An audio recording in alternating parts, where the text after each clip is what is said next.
નમસ્કાર દોસ્તો, સુપરફાસ્ટ તાજા સમાચારમાં તમારું સ્વાગત છે। દેશ, દુનિયા અને ગુજરાતના તાજા, મોટા અને સૌથી મહત્વપૂર્ણ સમાચાર જાણીએ તે પહેલા તમે ચેનલમાં નવા હોય તો ચેનલને જરૂરથી સબસ્ક્રાઇબ કરીને વિડીયોને લાઇક કરી દેજો।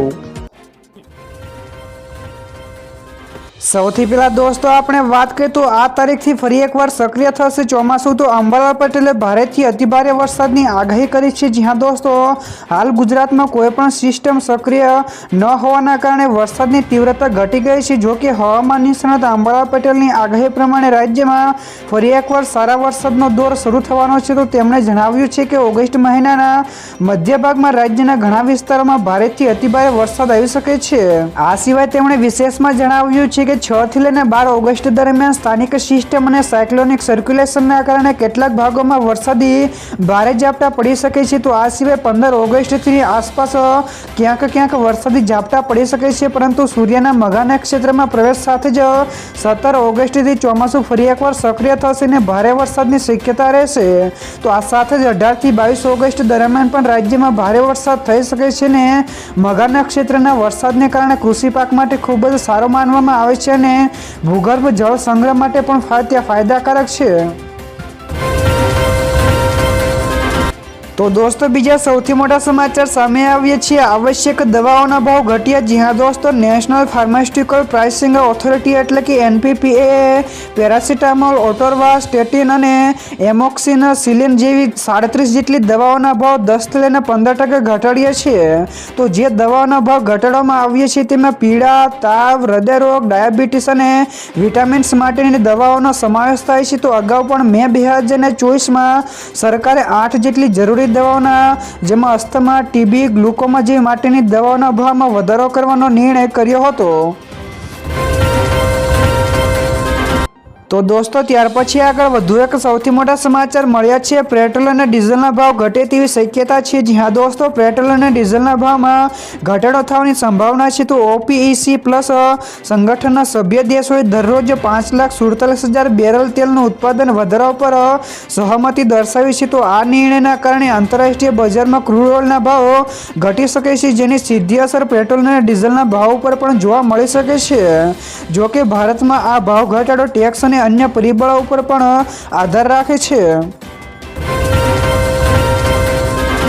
તો દોસ્તો બીજા સૌથી અગત્યના સમાચાર સામે આવ્યા છે। ગુજરાતમાં આજે સાર્વત્રિક વરસાદની આગાહી છે। જ્યાં દોસ્તો ગુજરાતમાં વરસાદને લઈને હવામાન વિભાગે ફરી એકવાર આગાહી કરી છે, જેમાં આજે રાજ્યમાં સાર્વત્રિક હળવા વરસાદની શક્યતા છે। તો ખાસ કરીને ઉત્તર ગુજરાતના બનાસકાંઠા, પાટણ, મહેસાણા, સાબરકાંઠા સહિત અમદાવાદ, ગાંધીનગર, સુરત અને નવસારીમાં પણ વરસાદ પડી શકે છે। તો હાલમાં એક upper air cyclonic circulation system સક્રિય થઈ છે, જે આગામી સમયમાં વરસાદની ગતિવિધિ વધારી શકે છે।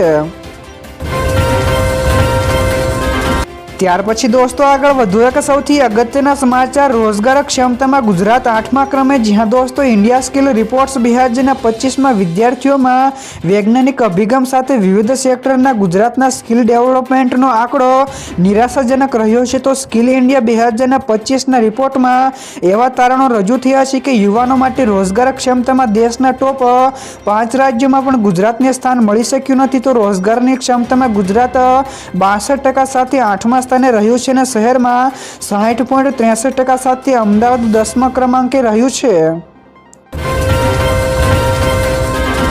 ત્યારબાદ દોસ્તો ફટાફટ આગળના બીજા સમાચારની વાત કરવામાં તો અમેરિકા સાથેની ટ્રેડ ડીલ આ મહિને ફાઇનલ થવાની શક્યતા છે। જ્યાં દોસ્તો ભારત અને અમેરિકા વચ્ચેની ટ્રેડ ડીલ આ મહિનાના અંત સુધીમાં ફાઇનલ થઈ શકે છે। તો આ માટે 24 ઓગસ્ટના રોજ અમેરિકાની એક ટીમ ભારત આવશે। તો ભારત અને અમેરિકાના એનર્જીની ખરીદી ઉપર એક મોટી સમજૂતી ઉપર પણ પહોંચી શકે છે। જો કે આ સમજૂતીમાં અન્ય કોઈ દેશ પાસેથી તેલ આયાત કરવાનો પણ ઉલ્લેખ નહીં હોય।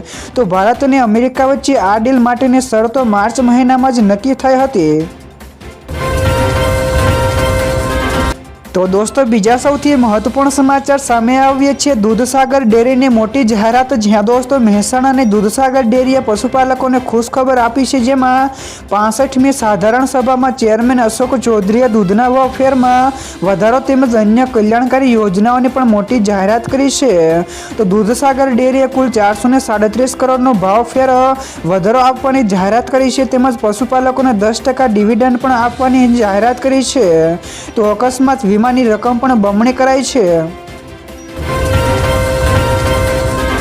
તો દોસ્તો ત્યાર પછી આગળ વધુ એક સૌથી મહત્વપૂર્ણ સમાચાર પોસ્ટ ઓફિસની આ 50 વર્ષ જૂની સેવા બંધ થશે। જ્યાં દોસ્તો ભારતીય ટપાલ વિભાગે એક મોટી જાહેરાત કરી છે જેમાં હેઠળ તે તેની રજિસ્ટર પોસ્ટ સેવા બંધ કરવાની યોજના બનાવી રહ્યું છે। તો આ નિર્ણય 1 સપ્ટેમ્બર 2025થી અમલમાં આવશે। તો પોસ્ટ વિભાગની રજિસ્ટર્ડ પોસ્ટલ સેવા 50 વર્ષથી વધુ સમયથી ચાલી રહી છે। તો વિભાગ હવે આ સેવાને સ્પીડ પોસ્ટ સાથે મર્જ કરશે। તો આ નિર્ણય ટપાલ વિભાગ દ્વારા તેના સંચાલનને વધુ ઝડપી ટ્રેક કરવામાં સરળ અને આધુનિક બનાવવાના ઉદ્દેશથી લેવાયો છે।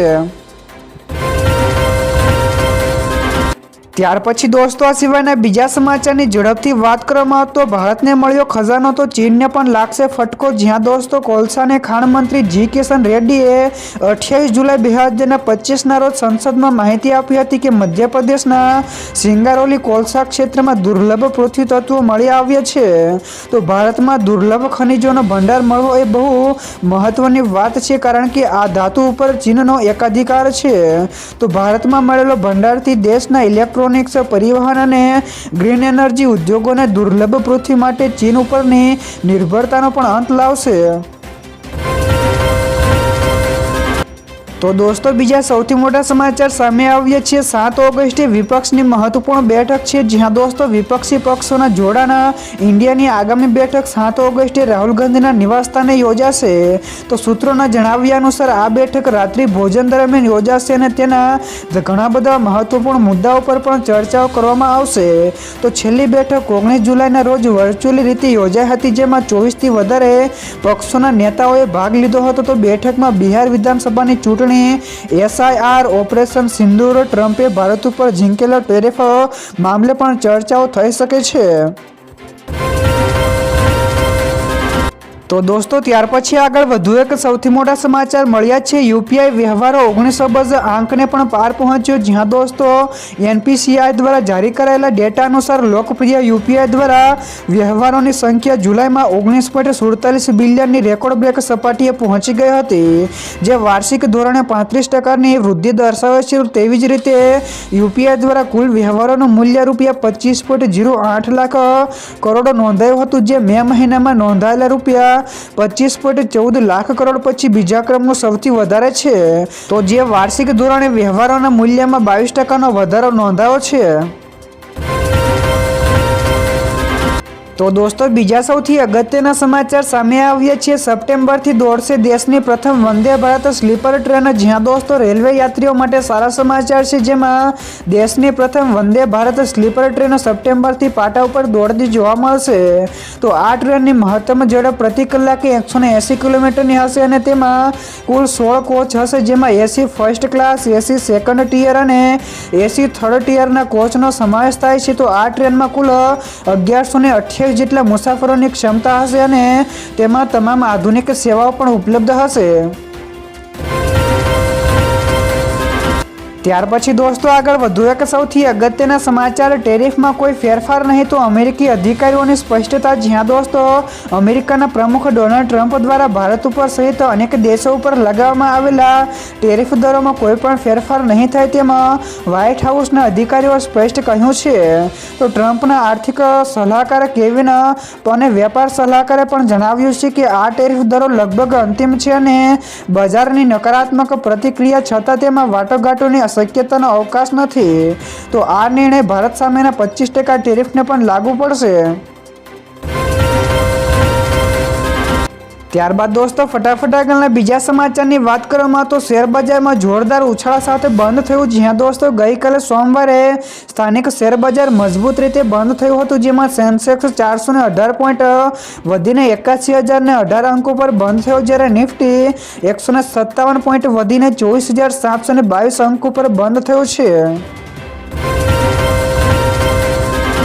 તો દોસ્તો બીજા સૌથી મહત્વપૂર્ણ સમાચાર સામે આવ્યા છે ટેટ પાસ ઉમેદવારોના ગાંધીનગરમાં ધરણા। જ્યાં દોસ્તો ગાંધીનગર ખાતે ટેટ પાસ ઉમેદવારો ધરણા કરી રહ્યા છે। તેઓ 3500થી વધારે ખાલી જગ્યાઓ માટે શિક્ષક ભરતીની પ્રક્રિયામાં બીજો રાઉન્ડ તાત્કાલિક જાહેર કરવાની માંગણીઓ પણ કરી રહ્યા છે। તો આ ઉમેદવારોની ઉંમર 40 વર્ષની નજીક પહોંચી ગઈ છે અને આ ભરતી તેમના માટે છેલ્લી તક સમાન છે। તો આ ટેટ પાસ ઉમેદવારોએ પણ જણાવ્યું છે કે જો તેમની માંગણીઓ સંતોષવામાં નહીં આવે તો આંદોલન વધુ ઉગ્ર બનવામાં આવશે।